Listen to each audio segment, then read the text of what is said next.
അഗ്നിരക്ഷാസേനയെ വട്ടം ചുറ്റിച്ച് മുട്ടനാട്. കളമശ്ശേരി മുനിസിപ്പാലിറ്റി 22-ാം വാർഡിൽ അബാദ് ഫ്ളാറ്റിന് സമീപം സ്വകാര്യ വ്യക്തിയുടെ ഉടമസ്ഥതയിലുള്ള 5 കുടുംബങ്ങൾ താമസിക്കുന്ന കെട്ടിടത്തിൻ്റെ 2-ാം നിലയിലെ സൺഷെയ്ഡിലാണ് ഒരു മുട്ടനാട് കുടുങ്ങിയത്. ഉച്ചയ്ക്ക് 12 മണിയോടെയാണ് സംഭവം.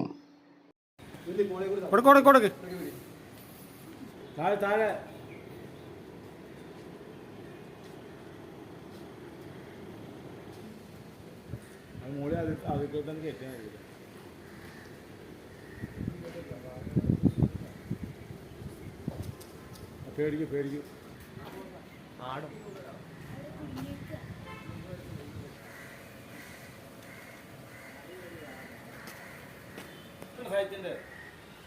ചെറിയ കൂടെ മീഡിയം നോക്ക്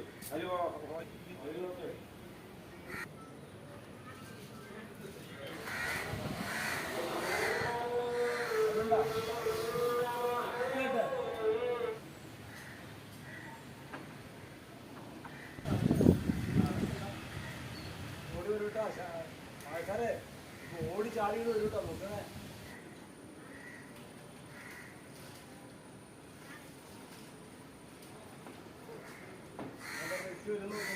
അതിന് ചവിട്ടി കാലിട്ടോ.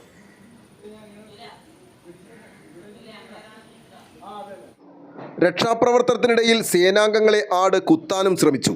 കൂടാതെ കെട്ടിടത്തിന് ചുറ്റും ഓടി നടന്നതും രക്ഷാപ്രവർത്തനം ദുഷ്കരമാക്കി. പിന്നീട് കയറുപയോഗിച്ച് കെട്ടിയാണ് രക്ഷിച്ചത്. അരമണിക്കൂർ എടുത്തു. ഏലൂർ അഗ്നിരക്ഷാ നിലയത്തിൽ നിന്നും ഇൻചാർജ് സ്റ്റീഫൻ എംപിയുടെ നേതൃത്വത്തിൽ സേനാംഗങ്ങളായ Mahesh M, Shyamkumar MS, Sajith Kumar EK, Sunil Kumar KR, James TX എന്നിവർ രക്ഷാപ്രവർത്തനത്തിനെത്തി. ന്യൂസ് ബോക്സ് ലൈവിന് വേണ്ടി സനൂപ് കളമശ്ശേരി.